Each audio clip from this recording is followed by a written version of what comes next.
What's going on to all my Venom fans out there, and welcome back to my channel, Movie Files. Elliot back again with a brand new movie review, and this is a big one because back in 2018, the first Venom film made a ton of money, hence why we get a sequel 3 years later, and we're talking about Venom, Let There Be Carnage, which I got a chance to check out early last night. I'm really excited to let you all know what I thought about it and let you know if it's worth checking out over this weekend in this spoiler-free review. Before we break it all down, do me a favor and check me out on all my other social media accounts. If you all are new to the channel, well, welcome to the community. Consider subscribing to the channel, and while you all are at it, make sure you hit that notification bell. That way you can get the alert from when I drop new content. If you enjoyed this spoiler-free review, well, make sure to like and share the review. It helps out the channel a lot, but also appreciate the support. And in those comments, let me know a couple things. Number one, were you a fan of 2018's Venom? Number two, how excited were you for this Venom? And then number three, once you've seen the film, of course, let's talk about it. Your pros, your cons, your highs, your lows, your favorite parts, your least favorite parts. What you think about the direction of Andy Serkis, the action, the comedy, the relationship between Venom and Eddie,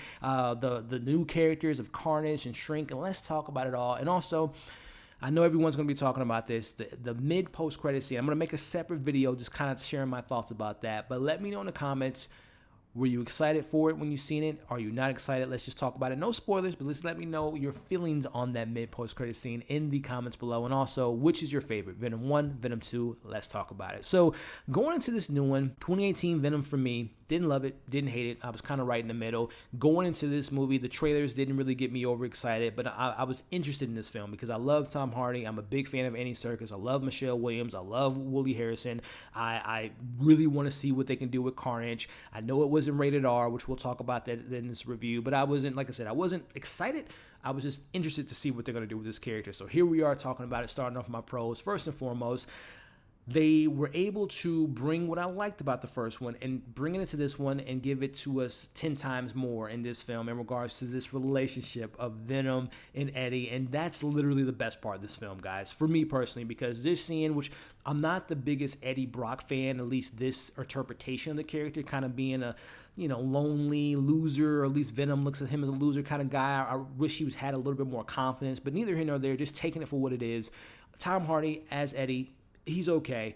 The star of this relationship, the star of this symbiotic relationship is Venom, and literally Venom in this movie steals the movie. Like there are points where they are going back and forth, love each other, hate each other. They want to be as far away from each other as possible. And I think Venom with Eddie, Venom without Eddie is a fantastic character. He's always up to something, whether it's what he's gonna eat, chickens, chocolate, people's heads, and just seeing obviously just the progression of the character from 2018 to this, and even again bringing Eddie into the mix. Because again, I'm not the biggest Eddie Brock fan, but bringing him into the mix, just seeing their dichotomy, seeing their back and forth is literally the best part of this movie. So I do give the films kudos to that in regards to what I liked about the first one and double it down in this film and their relationship, this old couple, bickering couple, which was a lot of fun.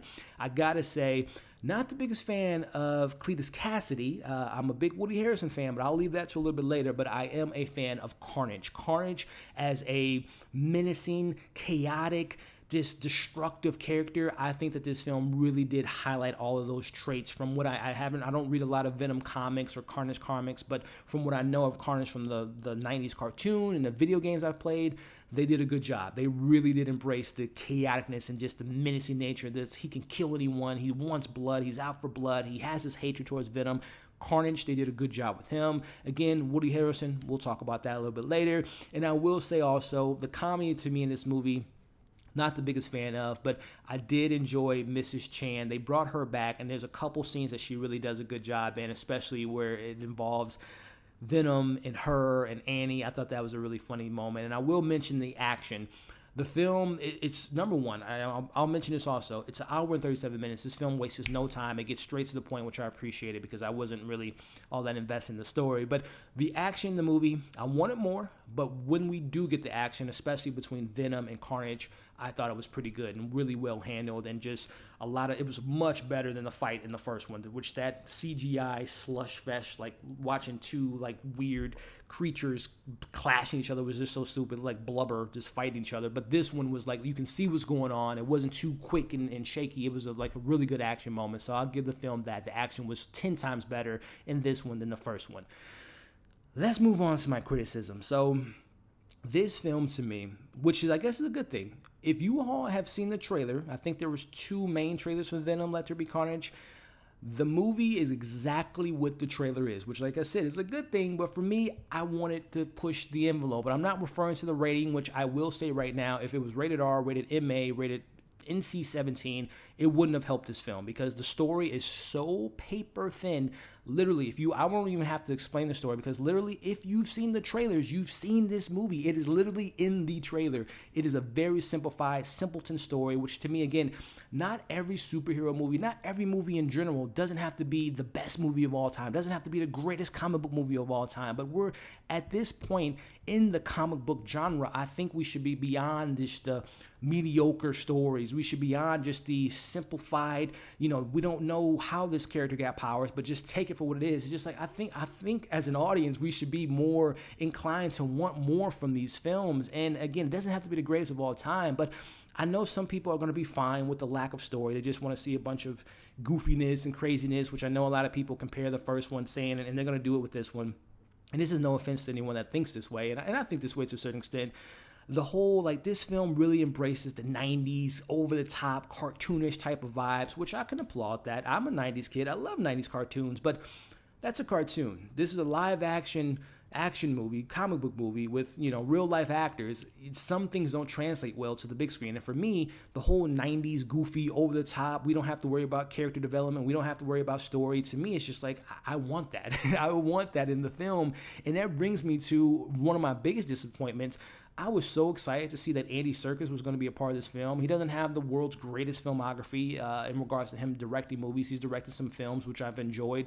And I was just like, this is the man of mocap. This is the guy you want to do something. Because I thought, again, the first film, the CGI was just so abysmal and just disgusting looking. I'm like, dude, this is going to be top-notch CGI. Andy Serkis is going to bring his sensibilities. I mean, this is Gollum. This is the man. This is Caesar. He's going to bring a lot of cool moments in this film. You couldn't have told me that Andy Serkis directed this movie because I literally think there is no flair, there's no personality. I don't feel like Andy Serkis really put his all, and this isn't a disrespect to him, I just don't feel like he was given the rein to really bring his sensibilities into this direction of Venom. It just literally feels like almost carbon copy of kind of the lack of energy, the lack of flair, the lack of charisma from the first one. It's just like a bland, generic movie without much direction in this film, which, like I said, I'm an Andy Serkis fan, and I really thought that he kind of dropped the ball and not really bringing anything new to this franchise, in my opinion, which also brings me to, I don't want to go on a rant here, but there are some characters in this movie that I just could have completely went without. I'm a huge Michelle Williams fan, and I literally feel like Michelle Williams is just doing someone a favor. Like, I feel like this is like someone like, hey, calling a celebrity friend, hey, my son's a big fan of yours. Can you come by to the birthday party, just say hello to him? That's how I feel about Michelle Williams as Annie in this film. She's just coming by to say hello to the audience because she literally has nothing to do in these first two movies, which is a shame because, again, she's an Oscar-winning actress. She's an incredible actress, and her as Annie, flatline. We get some new introduction characters. Shriek, who's played by another great actress, Naomie Harris, who I'm a big fan of as well. I did not care for Shriek at all. She was given this direction to have like this piratey voice, which didn't work for me. I barely understood what she said. I think they wanted her to be kind of the pseudo Harley Quinn to the Kasady's, Joker, which their relationship didn't make sense, didn't care for him at all, and I thought that she was just a wasted character and a wasted actress who's a talented actress. I mentioned I'm a big Carnage fan in this film. Cletus Kasady, on the other hand, I don't know what Woody Harrelson was doing. I know they wanted him to be this chaotic killer, serial killer who's just kind of on the edge of craziness, but in the film he's misunderstood, which again, character development is zero in this movie, and just his progression from why he's in jail, why he wants to have his story heard, to me was just, Again, Woody Harrelson, big fan of yours, but the direction and what he was given to me was just very underwhelming.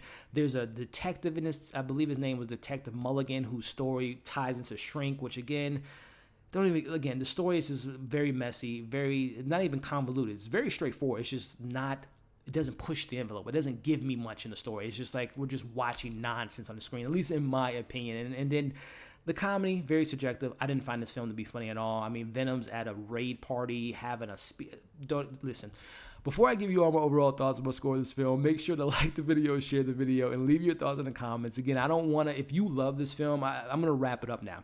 If you are a fan of the first one, I think you're going to enjoy this one. I don't think this is going to bring new fans into the franchise, and I've read an article the other day that this film is expected to do really good at the box office, which I'm not surprised because people like this. I'm just not one of them. I will applaud the film with the relationship between Venom and Eddie. I did enjoy Carnage. I enjoyed Venom more so than Eddie, but I enjoyed those two characters. Everything else, the action, which is very unfortunate. There's not many action moments between the two characters, but when we get those two characters going head to head, really cool. Just wasn't enough of that. Story's messy, very boring. I'm going to talk about the post-credit scene in another video. That's going to be the thing that everyone's talking about. And I think that's kind of not a good thing for a film. If you're talking about something that's not even attached to the film, that doesn't point to good things for me personally. So with all that being said, I'll give Venom Let There Be Carnage a 2.5 out of 5. If you love this film, this by no means is a score that's indicating your taste in movies. It's just, again, film's very subjective. I wasn't really all that into this movie. Future, we'll talk about that in my post-credit movie review that I'll do here after this. But listen, if you loved it, I'm glad you liked it. But let's talk about it in the comments. Your pros, your cons, your highs, your lows, your favorite moments, least favorite moments. If you're excited for that post-credit scene, do you want to see more Venom? Let's talk about it in the comments. For me personally, I think I'm leaning towards I like Venom 1 more so than I like Venom 2, even though this had more action, a little bit more carnage, but I think that the first film just worked a little bit better for me. But again, let me know your favorite out of the two, and let's talk about it in the comment section. Hey, that's just my thoughts. Again, let me know yours. If you stuck around to this point in the video, I appreciate every single one of you all. Before you leave, make sure to like the video, share the video, leave your thoughts in the comments, subscribe to the channel if you haven't already, and hit that bell. That way you don't miss any more other content. Hope you enjoyed this review. As you can see on the screen now, subscribe, check out the other content. We'll see you in the next video.